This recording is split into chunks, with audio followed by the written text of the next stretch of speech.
देखिए, इसमें दो तीन बातें हैं। एक तो हमको ये समझना है कि किस परिस्थिति में ये बजट आया। साल भर सरकार की आमदनी एकदम कम रही और खर्चा अचानक बढ़ गया। जो पिछले बजट में जो प्रावधान थे उसके अलावा ये नए खर्चे आए, तो निश्चित रूप से केंद्र सरकार के ऊपर खर्चों का दबाव बहुत ज़्यादा था, आमदनी कम थी। इस परिप्रेक्ष्य में एक बजट पेश करना वित्त मंत्री के लिए बहुत तकलीफदायक बात होगी। बजट में कोई बहुत कुछ दिया हो या नहीं दिया, ऐसा कुछ नहीं दिया ये कि कुछ भी अतिरिक्त नहीं लिया, ये बहुत बड़ी बात हुई।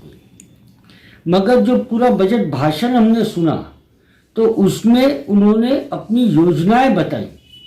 ये एक साल का बजट न बोलते हुए उन्होंने 3-4 साल में हम क्या क्या करने वाले हैं इसके ऊपर फोकस ज़्यादा दिया। आज जो समस्या थी कि छोटे व्यापारियों को बैंकों से कर्ज नहीं मिलता, वो कर्ज का समाधान कैसे किया जाए, लोगों को कर्ज कैसे मिले, और अगर सरकार की योजना है मगर बैंक नहीं दे रही तो उसकी मॉनिटरिंग कैसे करें। तो जैसे सेबी देखती है सारे ट्रांजैक्शंस को स्टॉक एक्सचेंज के और अब कमोडिटी एक्सचेंज के, वैसे ही कोई अथॉरिटी होना चाहिए जो सरकार की योजना अगर बैंक इम्प्लीमेंट नहीं कर रही तो बैंक के ऊपर कार्रवाई करे। बोलने के लिए बहुत अच्छा है कि 2 करोड़ तक कोई कोलेटरल सिक्योरिटी नहीं आएगी, मगर कोई बैंक बगैर कोलेटरल सिक्योरिटी के कर्जा नहीं दे रहा, यह भी हकीकत है। उसी प्रकार 10 लाख मुद्रा योजना की जो सीमा थी उसको कम से कम 25 लाख लेके जाना था, वो भी नहीं हुआ।